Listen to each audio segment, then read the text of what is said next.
বন্দে মাতরম, বন্দে মাতরম, বন্দে মাতরম।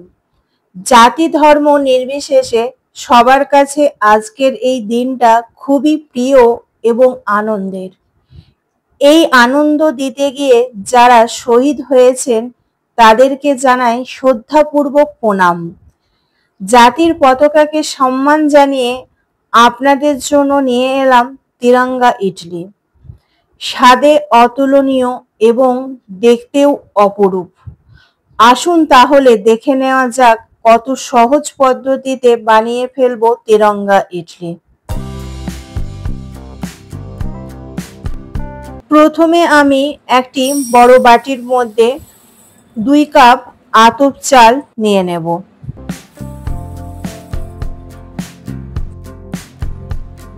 তার মধ্যে 1 কাপ বিউলির ডাল আর হাফ কাপ চিড়ে দিয়ে দেব। এই ডাল চালকে জল দিয়ে ভিজতে দেব 4 থেকে 5 ঘন্টার জন্য। তারপর মিক্সিং জারে দিয়ে ব্লেন্ড করে নেব ভেজানো চাল ডাল। জল কম দিয়ে মোটা একটা মিহি ব্যাটার বানিয়ে নেব। দেখুন আমার ব্যাটারটা রেডি হয়ে গেছে। এই ব্যাটারটাকে ঢেকে 24 ঘন্টা অর্থাৎ একদিনের জন্য রেখে দেব ফার্মেন্টেড ভাপানো বা মজানোর জন্য।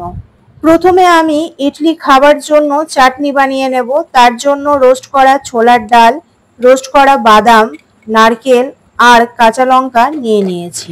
সমস্ত উপকরণগুলোকে এবারে একসাথে ব্লেন্ড করে নেব। তার জন্য একটা মিক্সিং জার নিয়েছি, তার মধ্যে সমস্ত উপকরণগুলো দিয়ে দেব। আমি এখানে ছোলার ডাল আর বাদামটাকে শুকনো কড়াইয়ে হালকা ভেজে নিয়ে জল দিয়ে 2 ঘন্টার জন্য ভিজিয়ে নিয়েছি। পরিমাণ মতন লবণ দিয়ে মিহি করে বেটে নেব। আমার চাটনিটা বাটা হয়ে গেছে। এবারে এটাকে একটি বাটির মধ্যে ঢেলে নেব। এই চাটনিটাকে এবার তড়কা দেব। তার জন্য গ্যাস জেলে তড়কার প্যান আমি বসিয়ে দিয়েছি। এই তড়কার প্যানের মধ্যে আমি সাদা রিফাইন তেল দিয়ে দেব। তেল ভালো মতন গরম হয়ে গেলে সাদা সর্ষে দিয়ে দেব। সর্ষে যখন ফুটে আসবে তখন শুকনো লঙ্কা 2টো ফোড়ন দিয়ে দেব। এবারে কারি পাতা দিয়ে ভালো করে ফুটিয়ে নেব। ফোটানো হয়ে গেলে গ্যাস বন্ধ করে দেব। আমার তড়কা রেডি। এই তড়কাটি চাটনির ওপর দিয়ে দেব। তারপর চামচের সাহায্যে তড়কাটি চাটনির সাথে ভালোভাবে মিশিয়ে নেব। আমার ইডলি খাওয়ার জন্য চাটনি একদম রেডি।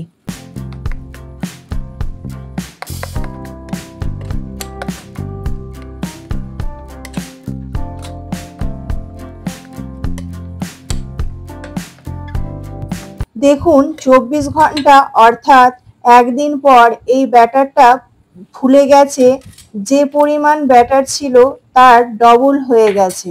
ধোসা বা ইডলি বানাতে যত না সময় লাগে তার চেয়ে আরও বেশি সময় দরকার হয় এই মিশ্রণ প্রস্তুত করতে।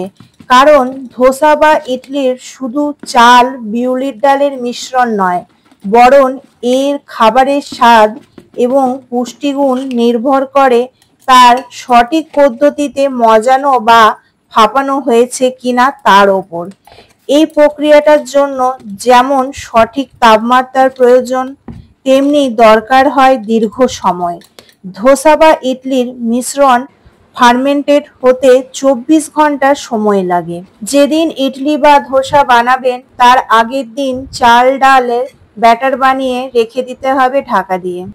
আপনাদের সাথে কথা বলতে বলতে ব্যাটারের মধ্যে লবণ দিয়ে কিছুক্ষণ ফেটানো হয়ে গেছে। আমার ফেটানো কমপ্লিট। এবারে এই ব্যাটারটিকে 2টো বাটির মধ্যে আমি আলাদা করে নেব। আমি একটি বাটির ব্যাটারের মধ্যে সবুজ কালারের ফুড কালার নিয়েছি। এই ফুড কালারটা ওই ব্যাটারের মধ্যে দিয়ে দেব। চামচের সাহায্যে ফুড কালারটি ব্যাটারের সাথে ভালোভাবে মিশিয়ে নেব। আপনারা দেখতে পাচ্ছেন ব্যাটারের কালারটা কিরকম চেঞ্জ হয়ে সবুজ হয়ে গেছে।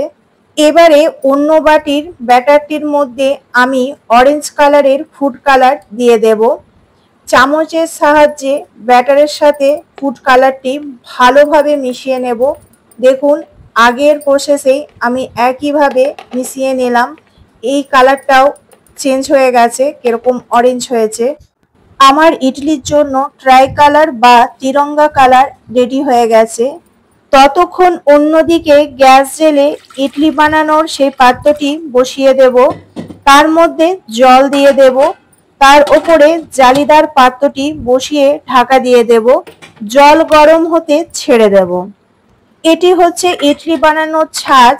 এর মধ্যে ব্যাটার দিয়ে আমি ইডলি তৈরি করব। তেল দিয়ে দেব। ব্রাশের সাহায্যে প্রত্যেকটি ছাঁচের মধ্যে তেল লাগিয়ে নেব।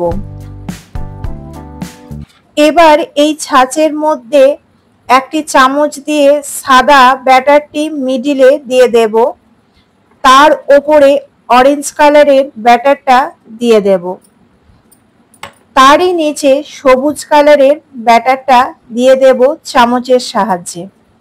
আপনারা দেখতে থাকুন সমস্ত ব্যাটারটা কিভাবে আমি ছাঁচে একটার পর একটা দিয়ে যাচ্ছি একই প্রসেসে।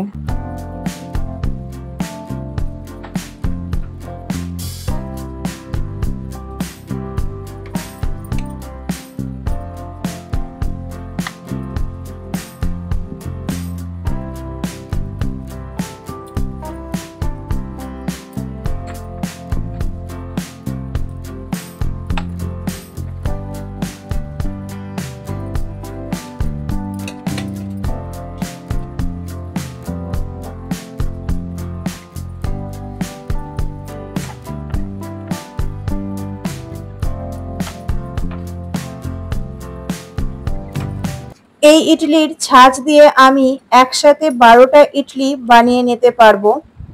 আমার সমস্ত তিরঙ্গা কালারের ব্যাটারটা ইডলির ছাঁচে সুন্দরভাবে দেয়া হয়ে গেছে। ইডলিগুলো তৈরিও হয়ে গেছে। ইডলিগুলোকে স্টিমে দেব। যেটার মধ্যে স্টিমে দেব সেটা আমি আগে থেকে রেডি করে নিয়েছি। জল গরম হয়ে গেছে। এবারে ইডলির ছাঁচটা বসিয়ে দেব স্টিম হওয়া পাত্রটির মধ্যে। এবারে ঢাকা দিয়ে দেব।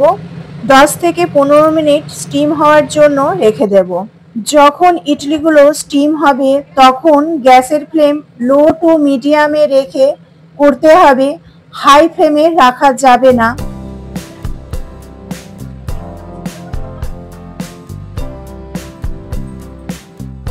দশ থেকে 15 মিনিট পর ঢাকা খুলে একটা ছুরির সাহায্যে দেখে নেব ইডলিগুলো ভালো মতন ভাবে স্টিম হয়েছে কিনা।